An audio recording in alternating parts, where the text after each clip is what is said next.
Good evening. Got an interesting spot here. This is Lake Sahoma in Oklahoma. And yes, they have not emptied the trash, but since I'm reading about happiness, I don't know, seemed like it kind of all went together. Also, there's 2, 4, 5 of my geese duck friends. And so I just thought I'd just come to them and read to them while they're resting peacefully.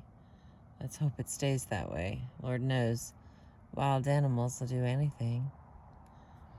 All right, chapter 3, Training the Mind for Happiness. The path to happiness. In identifying one's mental state as the prime factor in achieving happiness, of course, that doesn't deny that our basic physical needs for food, clothing, and shelter must be met. But once these basic needs are met, the message is clear. We don't need more money. We don't need greater success or fame. We don't need the perfect body or even the perfect mate. Right now, at this very moment, we have a mind, which is all the basic equipment we need to achieve complete happiness. In presenting this approach, try a different light. That little light is too hard to hold. All right. In presenting his approach to working with the mind, the Dalai Lama began. When we refer to mind or consciousness, there are many different varieties. Just like external conditions or objects, some things are very useful, some are very harmful, and some are neutral.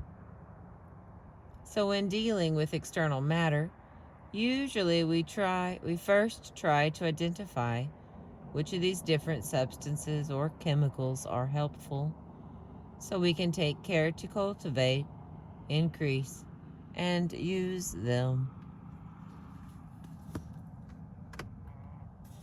Hey, look at there. Angled it right.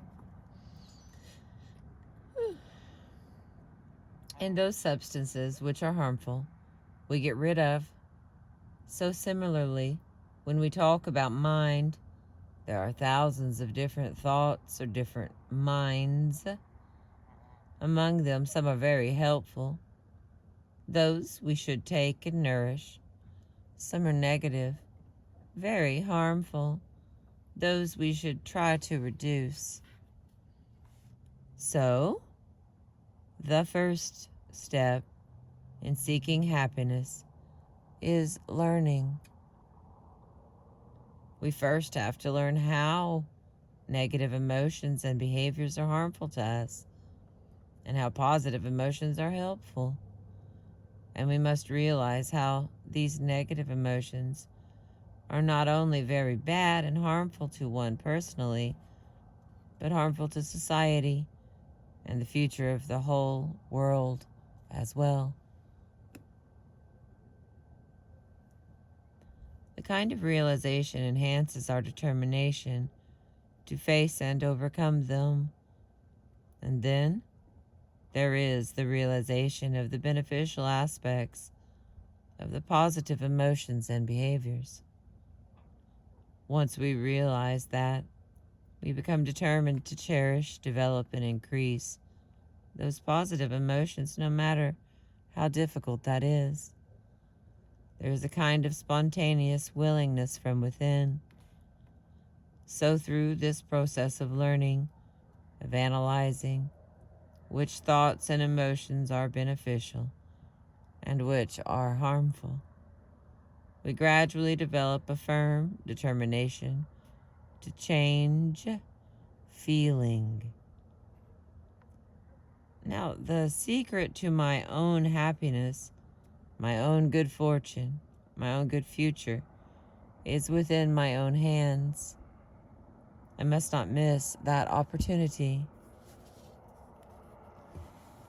In Buddhism, the principle of causality is accepted as a natural law.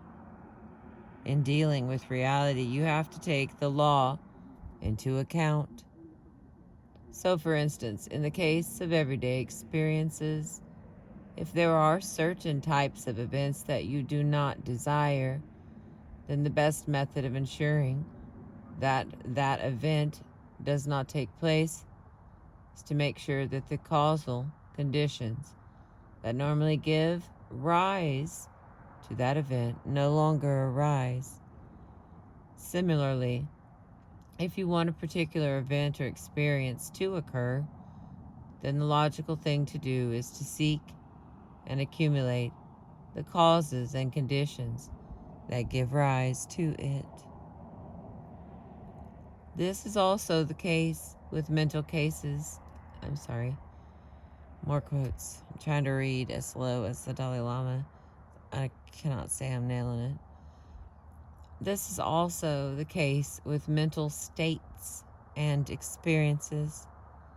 If you desire happiness, you should seek the causes that give rise to it. And if you don't desire suffering, then what you should do is to ensure that the causes and conditions that would give rise to it no longer arise. An appreciation of this causal principle is very important. Now, we have spoken of the supreme importance of the mental factor in achieving happiness. Our next task, therefore, is to examine the variety of mental states that we experience. We need to clearly identify different mental states and make a distinction, classifying them according to whether they lead to happiness or not. Can you give some specific examples of different mental states and describe how you would classify them? I asked. Hi, babies. I told you I wouldn't bother you. There we go. Okay. Can you give some specific examples of different mental states and describe how you would classify them? I asked. The Dalai Lama explained. Now, for instance, hatred, jealousy, anger, and so on are harmful. We consider them negative states of mind because they destroy our mental happiness. Once you harbor feelings of hatred or ill feelings towards someone, once you yourself are filled by hatred or negative emotions, then other people appear to you as also hostile. So as a result, there is more fear, greater inhibition and hesitation, and a sense of insecurity. These things develop, and also loneliness, in the midst of a world perceived as hostile. All these negative feelings develop because of hatred.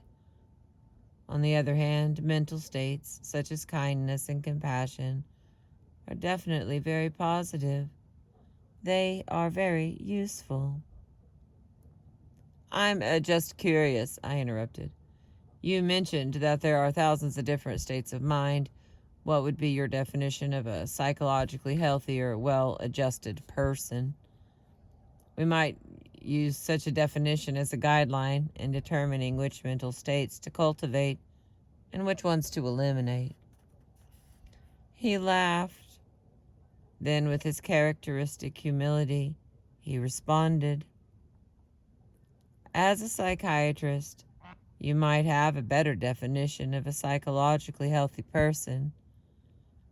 But I mean, from your standpoint, well, I would regard a compassionate, warm, kind-hearted person as healthy. If you maintain a feeling of compassion, loving kindness, then something automatically opens your inner door. Through that, you can communicate much more easily with other people, and that feeling of warmth creates a kind of openness. You'll find that all human beings are just like you, so you'll be able to relate to them more easily. That gives you a spirit of friendship. Then there's less need to hide things, and as a result, feelings of fear, self-doubt, and insecurity are automatically dispelled. Also, it creates a feeling of trust from other people. Otherwise, for example, you might find someone who is very competent, and you know that you can trust that person's competence. But if you sense that person is not kind, then you have to hold something back. You feel that, oh, I know that person can do things, but can I really trust him? So you will always have a certain apprehension, which creates a kind of distance from him. So anyway, I think that cultivating positive mental states like kindness and compassion definitely leads to better psychological health and happiness.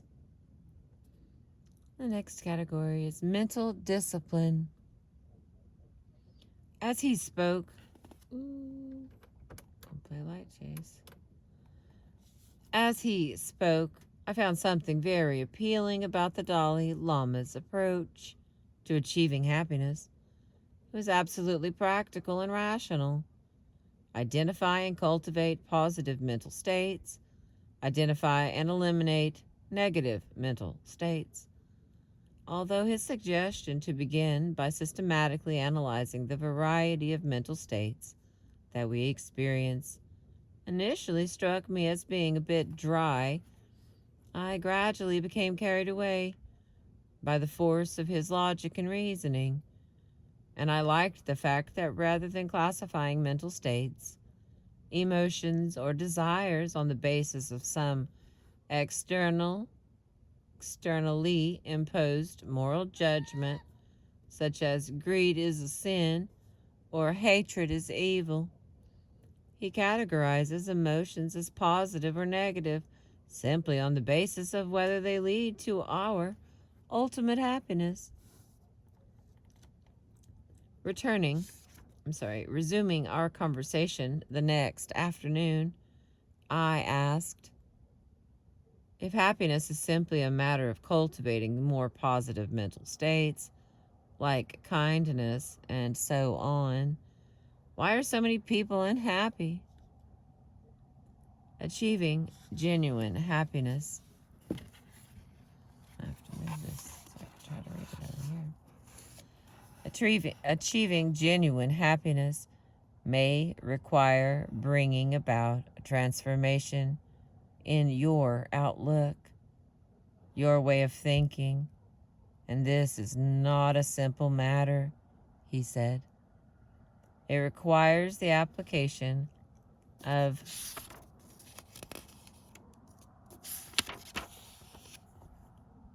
so many different factors from different directions.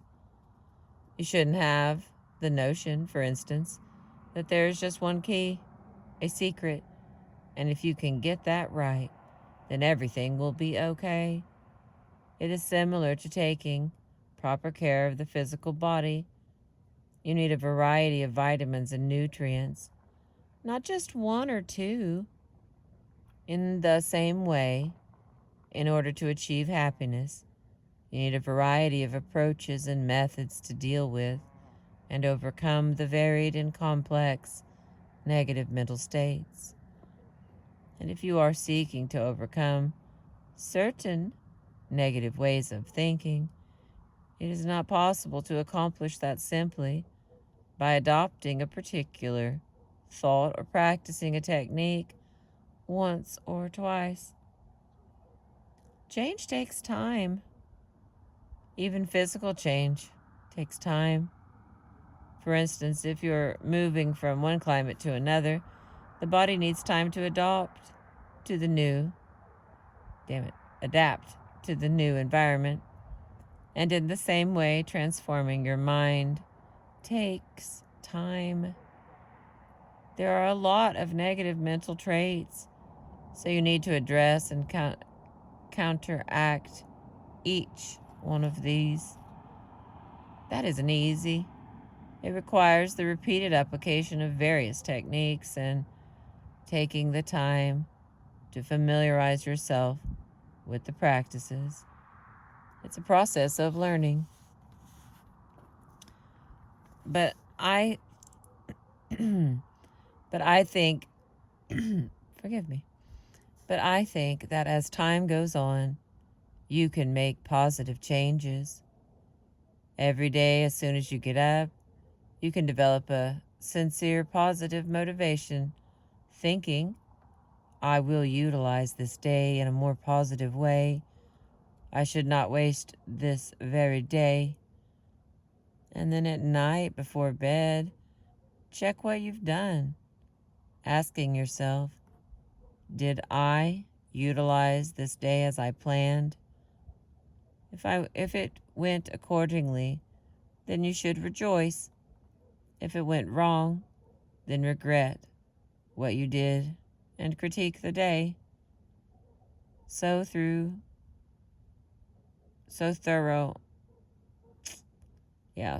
methods such as this. So through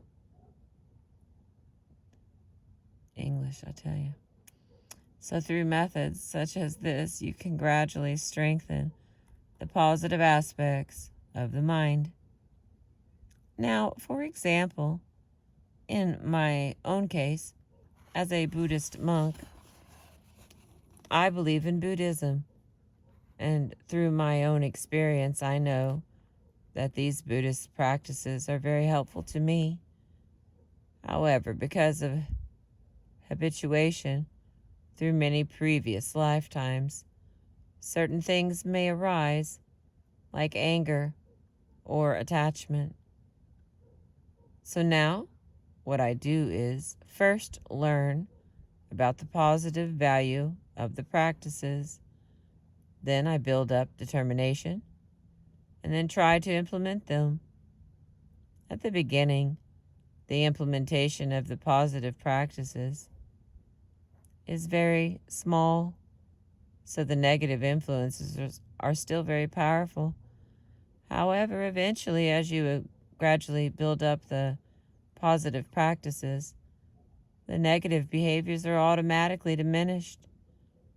So actually, the practice of Dharma is a constant battle within, replacing previous negative conditioning or habituation with a new positive conditioning. All right, hang on. We got us a note here about, guys. Nothing happened, guys. It's still cool. We're still fine. The term Dharma has many connotations, but no precise English equivalent. It is most often used to refer to the teachings and doctrines of the Buddha, including the scriptural tradition, as well as the way of life and spiritual realizations that result from the application of the teachings. Sometimes Buddhists use the word in a more general sense to signify spiritual or religious practices in general, universal spiritual law, or the true nature of phenomena, and use the term Buddha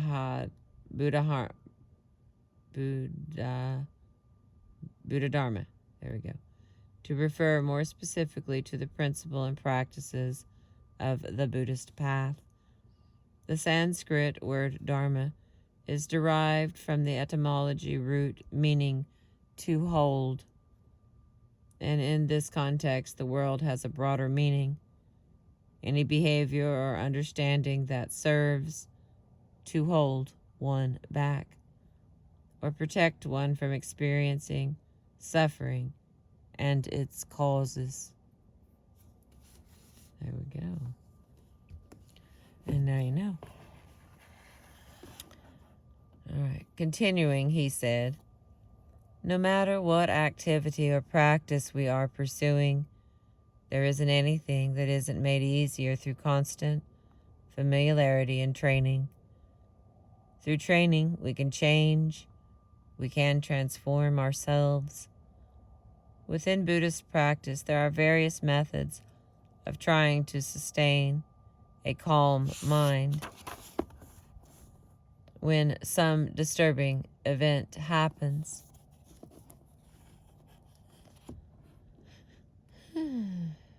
through repeated practice of these methods, we can get to the point where some disturbance may occur, but the negative effects on our mind remain on the surface, like the waves that may ripple on the surface of an ocean, but don't have much effect deep down. And although my own experience may be very little, I have found this to be true in many. All right, let me try this again. Reading in the semi-dark here. And although my own experience may be very little, I have found this to be true in my own small practice. So if I receive some tragic news at the moment, I may experience some disturbance within my mind, but it goes very quickly. Or I may become irritated and develop some anger, but again, it dissipates very quickly. There is no effect on the deepest mind, on the deeper mind. No hatred. This was achieved through gradual practice. It didn't happen overnight. Certainly not. The Dalai Lama has been engaging in training his mind since he was 4 years old. The systematic training of the mind, the cultivation of happiness, the genuine inner transformation by deliberately selecting and focusing on positive mental states and challenging negative mental states is possible because of the very structure and function of the brain. We are born with brains that are genetically hardwired with certain instinctual behavior patterns. Okay, that was all one word. We are born with brains that are genetically hardwired with certain instinctual behavioral patterns. We are predisposed mentally, emotionally, and physically to respond to our environment in ways that enable us to survive. These basic sets of instructions are encoded in countless innate nerve cells, activating in countless innate nerve cells activation patterns, specific combinations of brain cells that fire in response to any given event, experience, or thought. But the wiring in our brains is not static, not irrevocable, not irrevocably fixed. The page changed. Our brains are also adaptable. Neuroscientists have documented the fact that the brain can design new patterns, new combinations of nerve cells and neurotransmitters, chemically, that transmit messages between nerve cells in response to new input. In fact, our brains are malleable, ever-changing, reconfiguring their wiring according to new thoughts and experiences. And as a result of learning, the function of individual neurons themselves change, allowing electrical signals to travel along them more readily. Scientists call the brain's inherent capacity to change plasticity.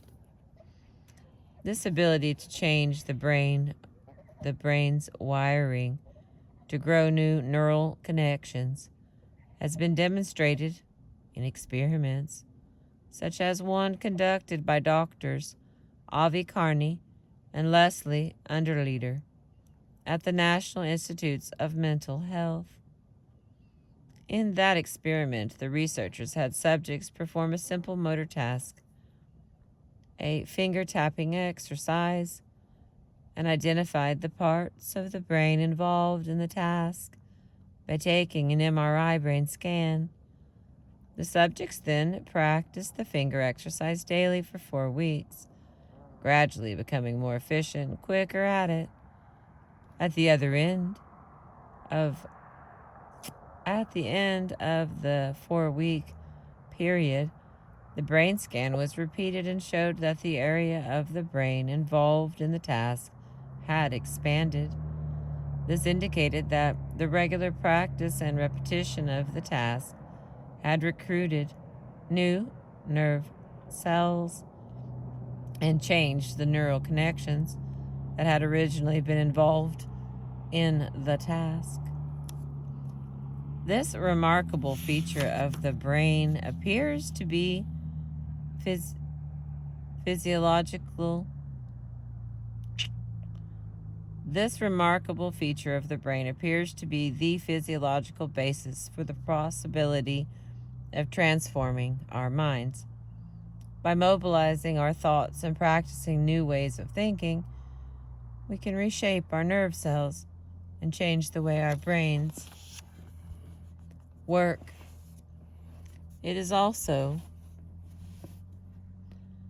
the basis for the idea that inner transformation begins with learning, which is new input and involves the discipline of gradually replacing our negative conditioning, corresponding with our present characteristic nerve cell activation patterns, with positive conditioning, which is forming new neural circuits. Thus, the idea of training the mind for happiness becomes a very real possibility. And the next is ethical discipline. In a later discussion related to training the mind for happiness, the Dalai Lama pointed out, I think that ethical behavior is another feature of the kind of inner discipline that leads to a happier existence. One could call this ethical discipline. Great spiritual teachers like the Buddha advise us to perform wholesome actions and avoid indulging in unwholesome actions. Whether our action is wholesome or unwholesome depends on whether that action or deeds arises from a disciplined or an undisciplined state of mind. It is felt that a disciplined mind leads to happiness, and an undisciplined mind leads to suffering. And in fact, it is said that bringing about discipline within one's mind is the essence of the Buddhist teaching. Where I speak discipline, I'm referring to self-discipline, not discipline that's externally imposed on you by someone else. Also, I'm referring to discipline that's applied in order to overcome your negative qualities. A criminal gang may need discipline to perform a successful robbery, but that discipline is useless. The Dalai Lama stopped speaking for a moment and seemed to be reflecting, gathering his thoughts. Or perhaps he was simply searching for a word in English. I don't know. But thinking about our conversation as he paused this afternoon, watching about all this talk. Okay. Skipped a line there because, again, it's dark. But thinking about our conversation as he paused this afternoon, Something about all this talk concerning the importance of learning and discipline began to strike me as being rather tedious when contrasted with the lofty goals of true happiness, spiritual growth, and complete internal transformation. It seemed that the quest for happiness should somehow be a more spontaneous process. Raising this issue, I interjected. You describe the negative emotions and behaviors as being unwholesome, and the positive behaviors as wholesome. Further, you've said that an untrained or undisciplined mind generally results in negative or unwholesome behaviors, so we have to learn and train ourselves to increase our positive behaviors. So far, so good. But the thing that bothers me is that your very definition of negative or unwholesome behaviors is those behaviors which lead to suffering. And you define a wholesome behavior as one that leads to happiness. You also start with the basic premise that all beings naturally want to avoid suffering and gain happiness. That desire is innate. It doesn't have to be learned.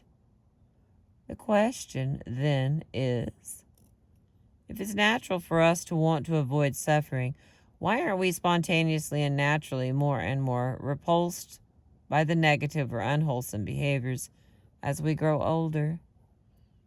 And if it is natural to want to gain happiness, why aren't we spontaneously and naturally more and more drawn to wholesome behaviors and thus become happier as our life progresses? I mean, if these wholesome behaviors naturally lead to happiness, and we want happiness, shouldn't that occur as a natural process? Why should we need so much education, training, and discipline for that process to occur?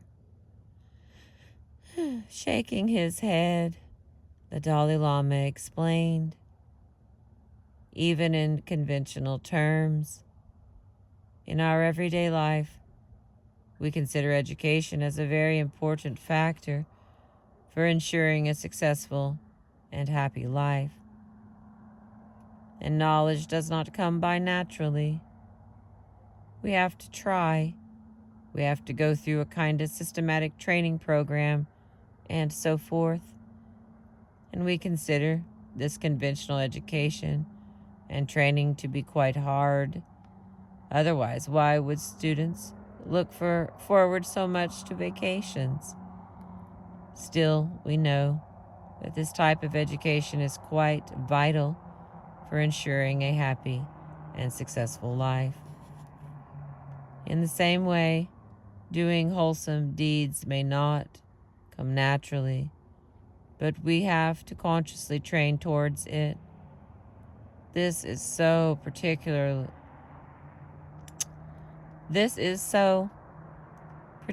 in modern society, because there is a tendency to accept that the question of wholesome deeds and unwholesome deeds, what to do and what is not to be done, is something that is considered to be within the purview of religion. Traditionally, it has been considered the responsibility of religion to prescribe what behaviors are wholesome and what are not.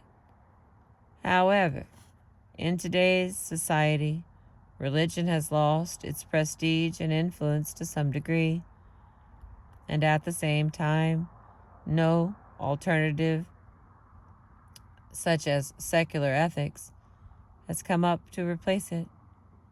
So there seems to be less attention paid to the need to lead a wholesome way of life. It is because of this that I think we need to make some special effort and consciously work toward gaining that kind of knowledge. For example, although I personally believe that our human nature is fundamentally gentle and compassionate, I feel it is not enough that this is our underlying nature. We must also develop an appreciation and awareness of that fact, and changing how we perceive ourselves through learning and understanding can have a very real impact on how we interact with others and how we conduct our daily lives. Playing devil's advocate, I countered. Still, you use the analogy of conventional academic education and training. That is one thing.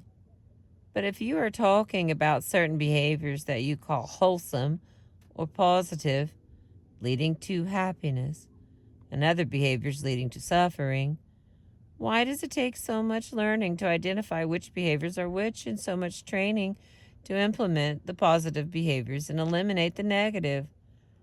I mean, if you put your hand in a fire, you get burned. You pull your hand back and you've learned that this behavior leads to suffering.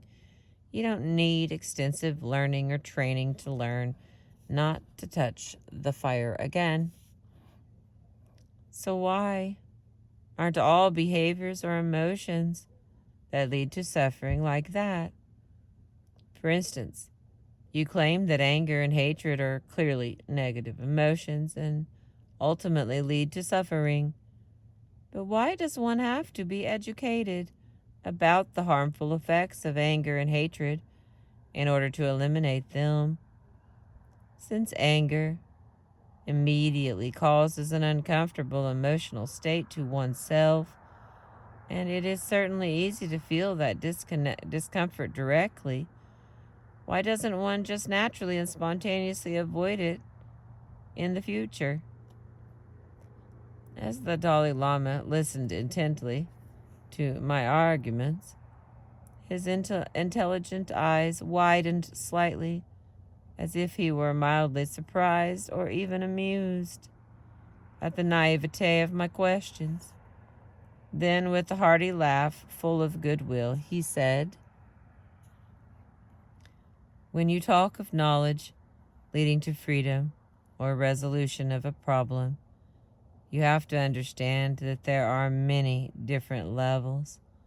For example, let's say that human beings in the Stone Age didn't know how to cook meat, but they still had the biological need to eat. So they just ate like a wild animal.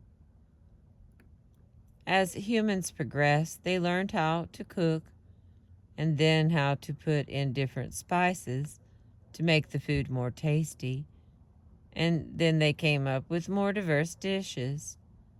And even up to our present age, if we are suffering from a particular illness, and through our knowledge, we learn that a certain type of food is not good for us, even though we might have the desire to eat it, we restrain ourselves from eating it. So it is clear that the more sophisticated the level of our knowledge is, the more effective we will be in dealing with the natural world. You also need the ability to judge the long-term and short-term consequences of your behaviors and weigh the two. For example, in overcoming anger, although animals may experience anger, they cannot understand that anger is destructive. In the case of human beings, however, there is a different level where you have a kind of self-awareness that allows you to reflect and observe that when anger arises, it hurts you. Therefore, you can make a judgment that anger is destructive. You need to be able to make that inference. So it's not as simple as putting your hand in a fire. and then being burned and just learning in the future never to do it again, the more sophisticated your level of education and knowledge about what leads to happiness and what causes suffering, the more effective you will be in achieving happiness. So it is because of this that I think education and knowledge are crucial. Sensing, I suppose, my continued resistance to the idea of simple education as a means of internal transformation, he observed, "One problem with our current society is that we have an attitude toward education as if it is there to simply make you more clever, make you more ingenious. Sometimes it even seems as if those who are not highly educated, those who are less sophisticated in terms of their educational training, are more innocent and more honest.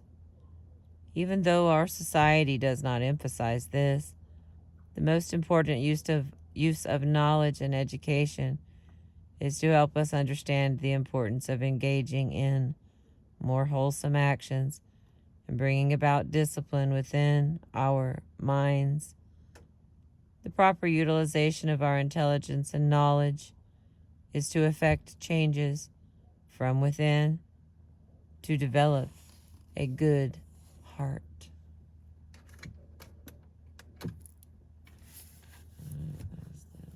Let's see how long the next one is.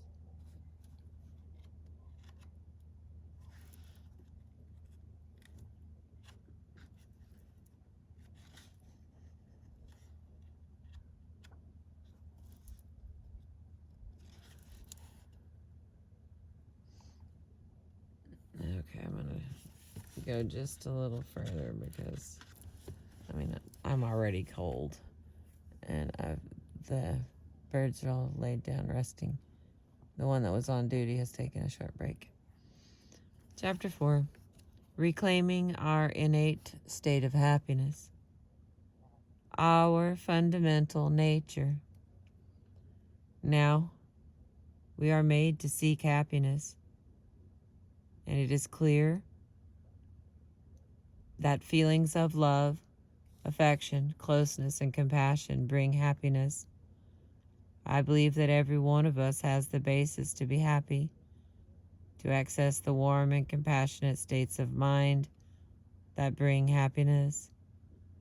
The Dalai Lama asserted, "In fact, it is one of my fundamental beliefs that not only do we inherently possess the potential for compassion, but I believe that the basic or underlying nature of human beings is gentleness."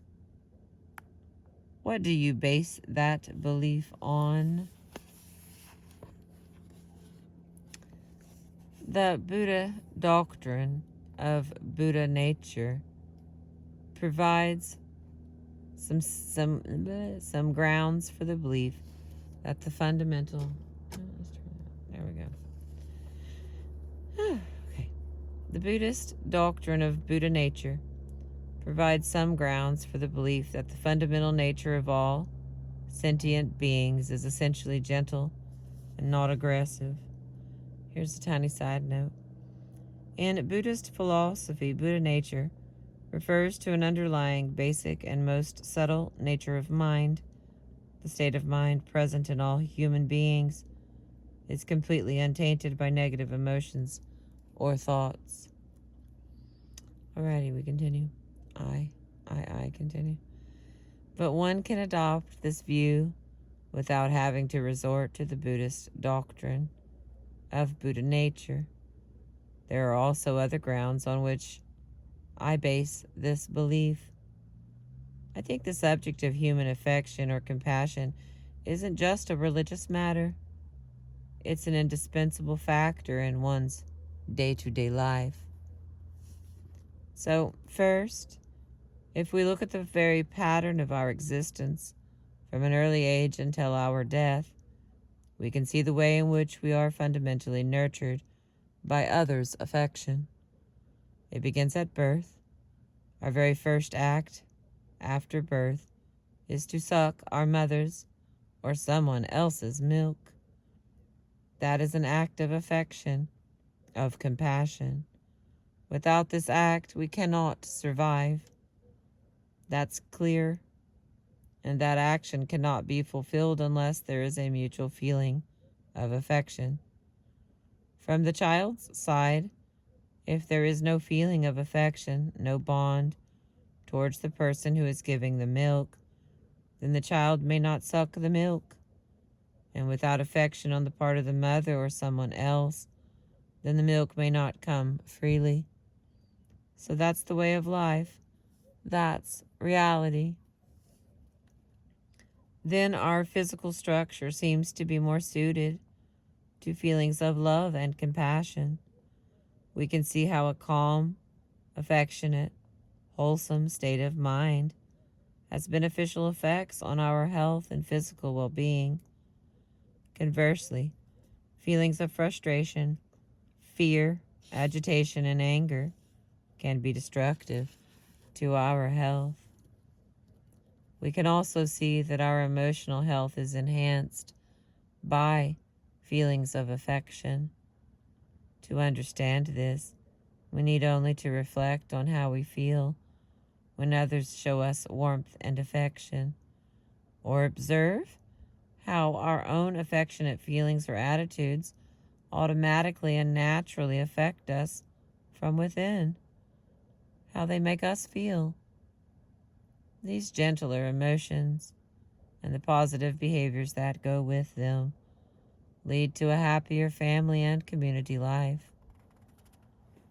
So I think that we can infer that our fundamental human nature is one of gentleness.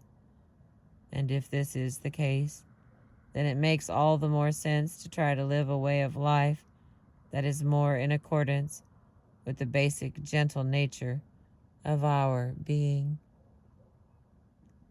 If our essential nature is kind and compassionate, I asked, I'm just wondering how you account for all the conflicts and aggressive behaviors that are all around us.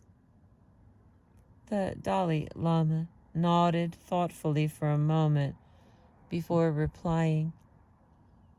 Of course, we can't ignore the fact that conflicts and tensions do exist, not only within an individual mind, but also within the family, when we interact with other people, and at the societal level, the national level, and the global level. So looking at this, some people conclude that human nature is basically aggressive. They may point to human history, suggesting that compared to other mammals, human behavior is much more aggressive. Or they may claim, yes, compassion is a part of our mind, but anger is also a part of our mind. They are equally a part of our nature. Both are more or less at the same level. Nonetheless, he said firmly, leaning forward in his chair, straining with alertness, it is still my firm conviction that human nature is essentially compassionate, gentle. That is the predominant feature of human nature. Anger, violence, and aggression may certainly arise, but as I think it's on a secondary or more superficial level. In a sense, they arise when we are frustrated in our efforts to achieve love and affection. They are not part of our most basic underlying nature. So although aggression can occur, I believe that these conflicts aren't necessarily because of human nature, but rather a result of the human intellect. Unbalanced human intelligence, misuse of our intelligence, our imaginative faculty. Now, in looking at human evolution, I think that compared to some other animals, our physical body may have been very weak. But because of the development of human intelligence, we were able to use many instruments and discover many methods to conquer adverse environmental conditions. As human society and environmental conditions gradually become more complex, this required a greater and greater role of our intelligence and cognitive ability to meet the ever-increasing demands of this complex environment. So, I believe that our underlying or fundamental nature is gentleness, and intelligence is a later development. And I think that if human ability,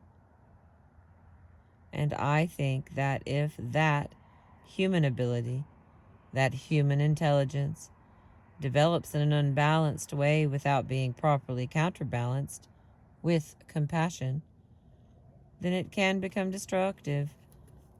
It can lead to disaster. But I think it's important to recognize that if human conflicts are created by misuse of human intelligence, we can also utilize our intelligence to find ways and means to overcome these conflicts. When human intelligence and human goodness or affection are used together, all human actions become constructive. When we combine a warm heart with knowledge and education, we can learn to respect others' views and others' rights. This becomes the basis of a spirit of reconciliation that can be used to overcome aggression and resolve our conflicts. The Dalai Lama paused and glanced at his watch. So, he concluded, no matter how much violence or how many bad things we have to go through, I believe that the ultimate solution to our conflicts, both internal and external, lies in returning to our basic or underlying human nature, which is gentle and compassionate. Looking again at his watch, he began to laugh in a friendly way. So, we'll stop here? It's been a long day. He gathered up his shoes, which he had slipped off during our conversation, and retired to his room.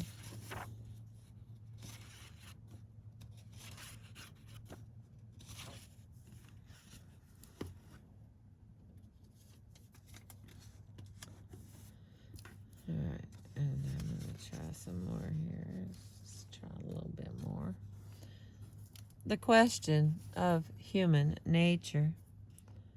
Over the past few decades, the Dalai Lama's view of the underlying compassionate nature of human beings seems to be slowly gaining ground in the West, although it has been a struggle. The notion that human behavior is essentially egoistic, that fundamentally we are all out for ourselves, is deeply ingrained in Western thought. The idea that not only are we inherently selfish, but also that aggression and hostility are part of basic human nature has dominated our culture for centuries. Of course, historically, there were plenty of people with the opposite view. For instance, in the mid-1700s, David Hume wrote a lot about the natural benevolence of human beings. And a century later, even Charles Darwin himself attributed an instinct of sympathy to our species. But for some reason, the more pessimistic view of humanity has taken root in our culture, at least since the 17th century, under the influence of philosophers like Thomas Hobbes, who had a pretty dark view of the human species. He saw the human race as being violent, competitive, and in continual conflict, concerned only with self-interest. Hobbes, who was famous for discounting any notion of basic human kindness, was once caught giving money to a beggar on the street. When questioned about this generous impulse, he claimed, "I'm not doing this to help him. I'm just doing this to relieve my own distress at seeing the man's poverty." Similarly, in the earlier part of the century, the Spanish-born philosopher George Santayana wrote that generous, caring impulses, while they may exist, are generally weak, fleeting, and unstable in human nature. But dig a little beneath the surface and you'll find a ferocious, persistent, profoundly selfish man. Unfortunately, Western science and psychology grabbed hold of ideas like that, then sanctioned and even encouraged this egotistic view. Beginning in the earliest days of modern scientific psychology, there was a general underlying assumption that all human motivation is ultimately egotistic, based purely on self-interest. And side note from Crystal, I feel like that was probably written by people who were that way. End of Crystal's side note. After implicitly accepting the premise of our essential selfishness, a number of very prominent scientists over the past 100 years have added to this belief in the essential aggressive nature of humans. I'm going to read that whole long freaking sentence again. And it is a long sentence.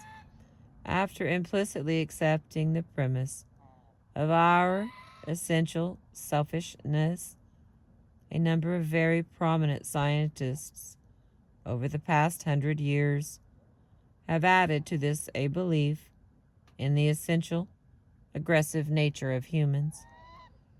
Freud claimed that, here's one of his quotes, "The inclination to aggression is an original, self-subsisting, instinctual disposition."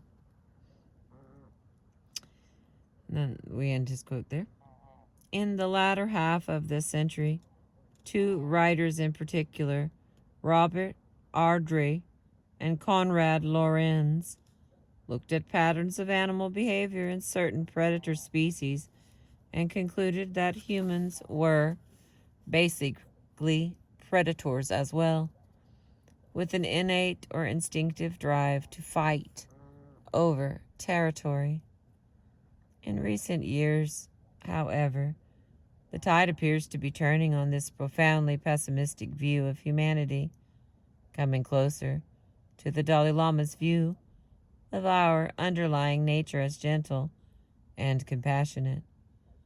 Over the past 2 or 3 decades, there have been literally hundreds of scientific studies indicating that aggression is not essentially innate, and that violent behavior is influenced by a variety of biological, social, situational, and environmental factors.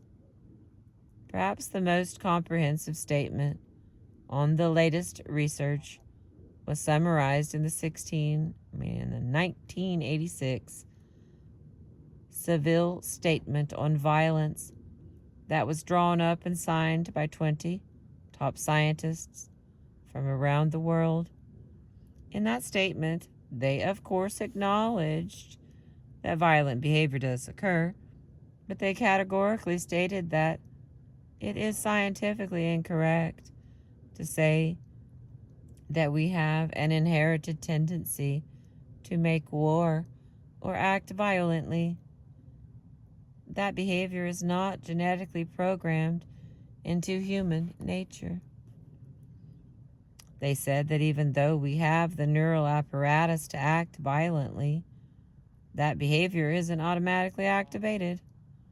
There's nothing in our neurophysiology that compels us to act violently. In examining the subject of basic human nature, most researchers in the field currently feel that fundamentally we have the potential to develop into gentle, caring people, or violent, aggressive people. The impulse that gets emphasized is largely a matter of training.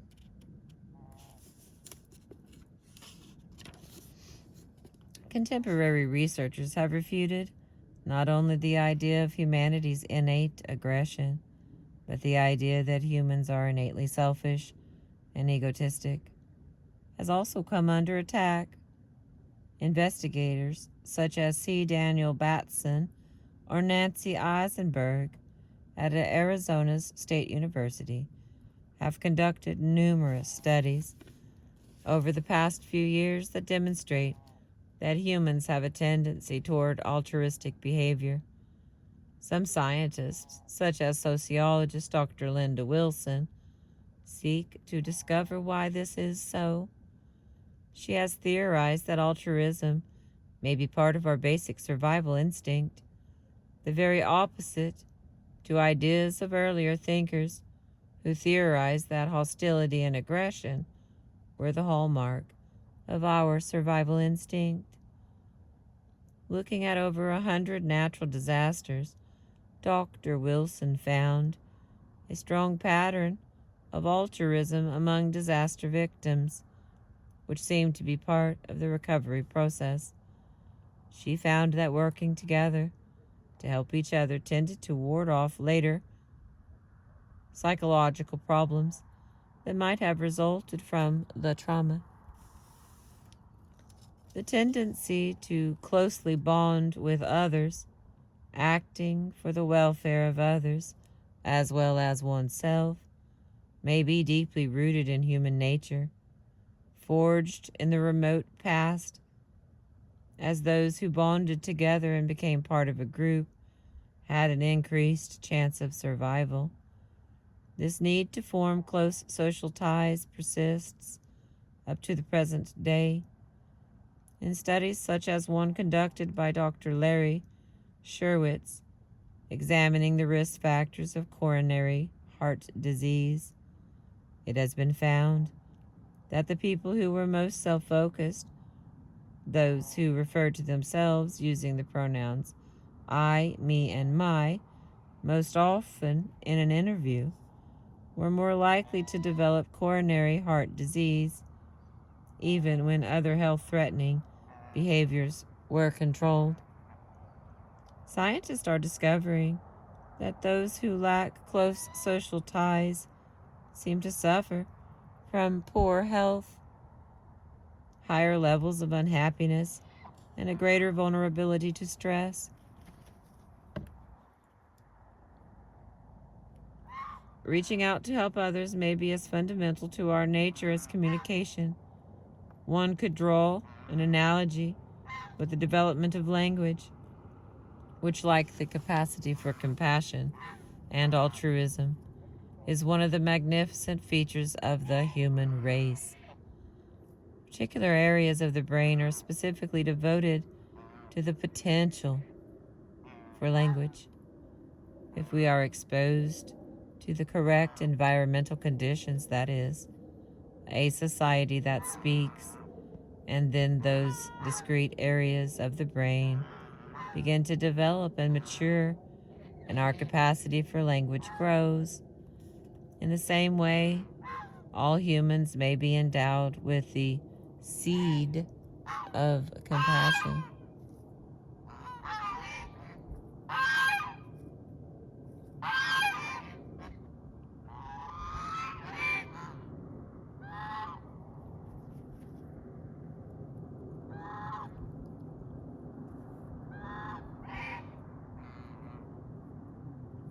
Not quite sure what upset everybody. Something must have sneaked out, like a turtle or something. All right. Okay, wait, back. If we are exposed to the correct environmental conditions, that is, a society that speaks, then those discrete areas of the brain begin to develop and mature, and our capacity for language grows. In the same way, all humans may be endowed with the seed of compassion when exposed to the right conditions, at home, in society at large, and later perhaps through our own pointed efforts. That seed will flourish. With this idea in mind, researchers are now seeking to discover the optimal environmental conditions that will allow the seed of caring and compassion to ripen in children. They have identified several factors: having parents who are able to regulate their own emotions, who model caring behavior, who set appropriate limits on the children's behavior, who communicate that a child is responsible for her or his own behavior, and who are reasoning to help direct the child's attention to affective or emotional states and the consequences of her or his behavior on others.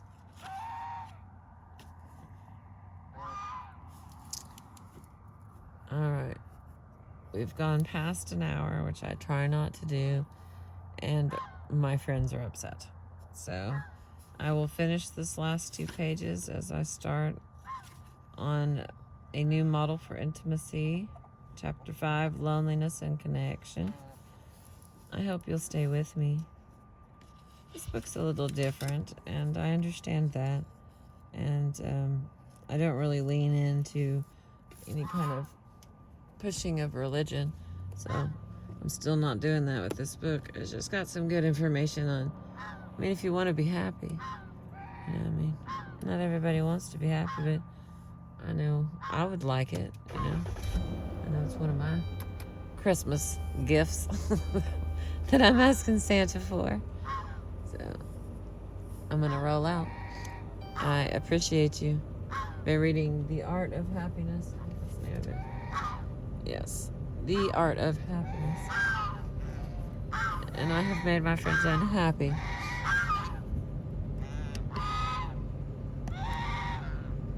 Okay, it's time for me to leave. I appreciate you.